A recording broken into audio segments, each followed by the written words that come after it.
Thank you very much, and thank you for the invitation to be here today.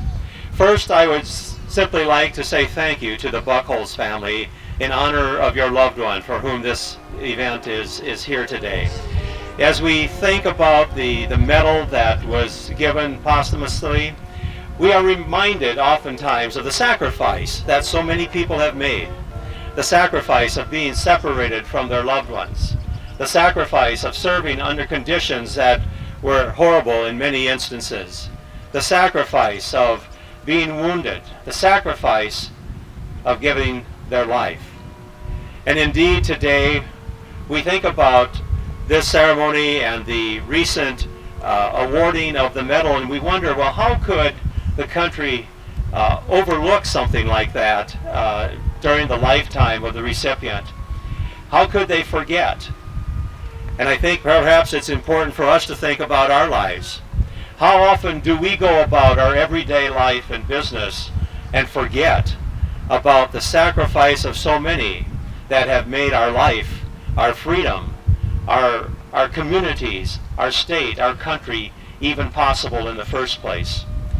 We do tend to forget from time to time what great effort was made into making this country what it has become.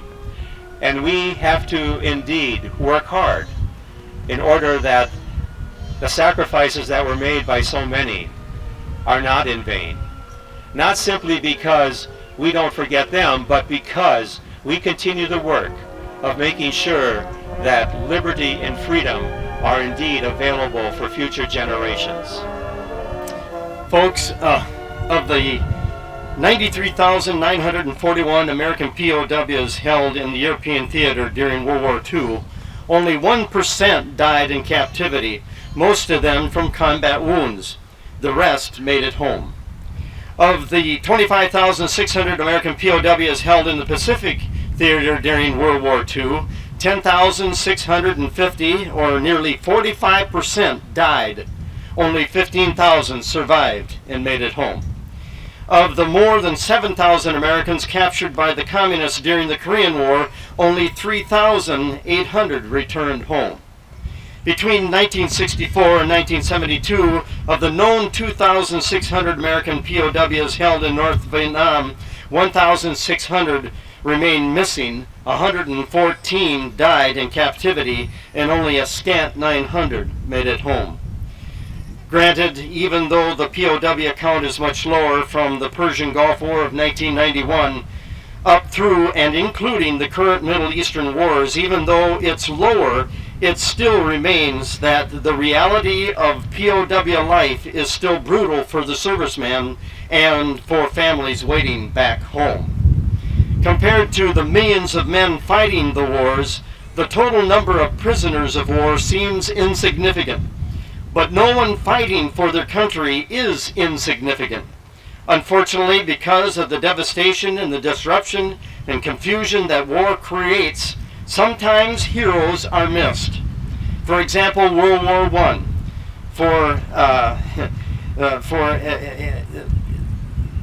In World War I, they were overwhelmed with the major powers were overwhelmed by the millions of POWs.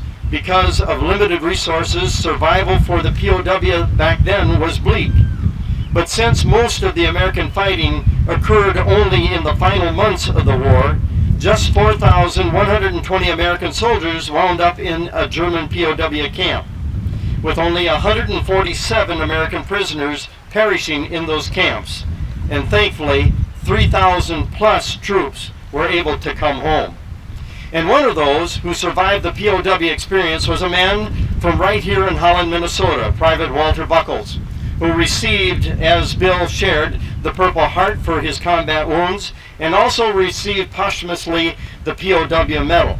And Lee, who is here, Lee Bucholz, his son, has that medal. If you'd like to see it, make sure to find him, and we'd be more than glad to show it to you. As a matter of fact, we welcome all of Walt's extended family that are here to visit with us today. Walter's story was captured some time back, and it was entitled A Forgotten Minnesota Soldier from World War I.